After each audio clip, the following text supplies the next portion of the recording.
Pakistan cricket team में हर बार की तरह एक बार फिर से उथल पुथल शुरू हो गई और फिर से वही हो रहा है जो इससे पहले काफी बार हुआ है, जिसके बारे में कहा गया है कि नहीं जी अब हम बहुत प्लानिंग और डिसिप्लिन से चलने वाले हैं। लेकिन एक बार फिर से शान मसूद 2 टेस्ट मैच हारते हैं और कहानी वहीं शुरू हो जाती है। वही कहानी कि मैचेस हार गए, सीरीज हार गए, हमें शायद नया कप्तान बचा सकता है। और इस बार तो सिर्फ शान मसूद को लेकर नहीं, इस बार बात बाबर आजम को लेकर भी चल रही है। एक मीटिंग होने वाली है जिसमें ये चीज फाइनली डिसाइड होगा।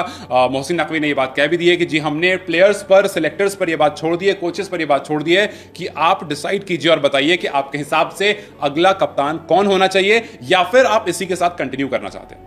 बहुत सारी मीडिया रिपोर्ट्स में यह बात आ चुकी है कि मोहम्मद रिजवान को अगले कैप्टन की तरह देखा जा रहा है और ओडीआई मतलब ओडीआई और टी20 दोनों ही मिला लीजिए आप, व्हाइट बॉल क्रिकेट और रेड बॉल क्रिकेट, जहां पर शान मसूद कैप्टन है, दोनों को हटा करके ऑल टुगेदर तीनों फॉर्मेट का कैप्टन आपको मोहम्मद रिजवान को बनाया जा रहा है। अब मोहम्मद रिजवान की तरफ अगर आप देखेंगे तो आपको स्टेबिलिटी दिखेगी, आपको एक लीडर दिखेगा। पीएसएल में हमने देखा है उनको लीडरशिप करते हुए, कप्तानी करते हुए। तो काफी ऐसे लोग हैं जो अभी भी कह रहे हैं कि यार अगर मोहम्मद रिजवान कैप्टन बनेंगे तो शायद बहुत सारी चीजें सॉर्ट हो जाएंगी, क्योंकि वो एक अच्छा कप्तान है, वो प्लेयर में से बेस्ट निकालना जानता है और शायद ऐसा करने के बाद बाबर आजम का जो फॉर्म है, जो काफी टाइम से खराब चल रहा है, वो भी वापस आ जाएगा। देखिए हम सब ने देखा कि पाकिस्तान ने बीते कुछ टाइम में बहुत सारे मैचेस खेले और अपनी टीम को डिसअपॉइंट किया, चाहे वो बांग्लादेश की सीरीज क्यों ना हो। जब बांग्लादेश पाकिस्तान आ रही थी उस टाइम पर बहुत सारी बातें हो रही थी कि यार बांग्लादेश आ रही है, आप अभी जिसका फॉर्म खराब है सबके फॉर्म अच्छे हो जाएंगे, चाहे वो खुद शान मसूद हो, चाहे वो बाबर हो। इतने लंबे टाइम से रन्स नहीं आ रहे हैं, रन्स नहीं कर रहे हैं, आपको बांग्लादेश जो है वो सबसे बेहतरीन टीम होगी जिसके खिलाफ आप रन्स कर सकते हैं। लेकिन अनफॉर्चुनेटली उसके सामने रन्स तो छोड़िए, आप मैच भी सेव नहीं कर पाए।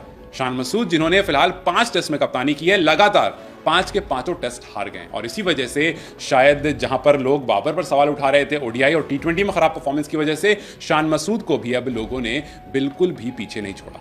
और इसी वजह से लोग कह रहे हैं कि भाई शान का भी टाइम आ गया है और टाइम आ चुका है बाबर का भी, तो बेहतर है कि आप इन दोनों को टीम से निकाल दीजिए। आपके पास एक 32 साल का खिलाड़ी है जिसके पास अच्छा खासा एक्सपीरियंस है, टेस्ट में लगभग 52 पारी जो उसने खेली है उसमें उसका औसत 44 का है, मतलब टेस्ट अच्छा खेलता है। आप अगर उसके वनडेज में देखेंगे तो वनडेज में उसके रन अच्छे हैं, आप टी20 में देखेंगे टी20 में उसके स्टार्ट्स काफ़ी अच्छे हैं। तो बेहतर यह है कि आप एक अच्छे लीडर को और एक अच्छे खिलाड़ी को जो काफ़ी स्थिरता से रहता है आपकी टीम में है, उसको आप लीडरशिप रोल दीजिए, वो चीज़ों को बदल सकता है। हमने देखा बांग्लादेश सीरीज में 171 की पारी खेली थी, 51 रन की पारी खेली थी, फिर उसके बाद 43, 29, मतलब पाकिस्तान की तरफ से एक इकलौता बल्लेबाज जो काफ़ी स्टेबल लग रहा था वो खुद रिजवान थे। विकेट के पीछे रहते हैं और काफ़ी बार ये बात भी हुई है कि भाई जो कैप्टन होता है अगर वो विकेट कीपर होता है तो काफ़ी सक्सेसफुल होता है। लोग एमएस धोनी का एग्जाम्पल देते हैं, लोग कुमार संगकारा का एग्जाम्पल देते हैं। तो शायद एक बार मोहम्मद रिजवान को कप्तान बनाकर पाकिस्तान देख सकता है। लेकिन फिर वही बात है, क्या हर बार वही होगा? क्या आप कुछ मैचेस खेलोगे, अगर आप हार जाते हो तो फिर कैप्टन चेंज, फिर कुछ मैच खेलोगे, कुछ और हारोगे, फिर उसके बाद कैप्टन चेंज, क्योंकि 2023 के बाद से पाकिस्तान में यही हो रहा है। अब देखिए 2023 के बाद से जब आपने एशिया कप खेला, आप नॉकआउट में आप निकल गए, वहाँ से कुछ खास नहीं कर पाए, सुपर 4 से बाहर हो गए।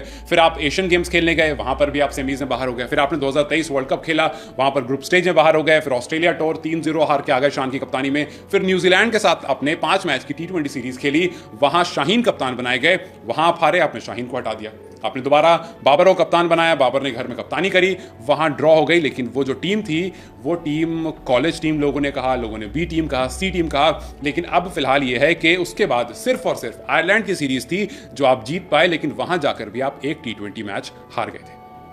टीम छोटी हो बड़ी हो, पाकिस्तान के रिजल्ट्स कुछ वैसे ही आ रहे हैं। इंग्लैंड टूर में हारे, टी20 वर्ल्ड कप में हारे और फिर आप बांग्लादेश से हार गए। और जब आप इंडिविजुअल मैचेस की बात करते हो तो आपके सामने यूएसए, जिम्बाब्वे, अफगानिस्तान, आयरलैंड, इन सब टीमों के सामने पिछले कुछ टाइम में जो हार का सामना मिला है, उसके बाद लोग ये कह रहे हैं कि पाकिस्तान में कुछ बड़ा करने की जरूरत। अब देखना यह है कि क्या रिजवान को कप्तान बनाना कुछ बड़ा होगा या फिर मौजूदा कप्तान को रहने देना और उन पर थोड़ा और भरोसा जताना ज्यादा बेहतर होगा। खैर आपको क्या लगता है मुझे कमेंट सेक्शन में जरूर बताएं। वीडियो अगर पसंद आई हो तो लाइक और शेयर जरूर।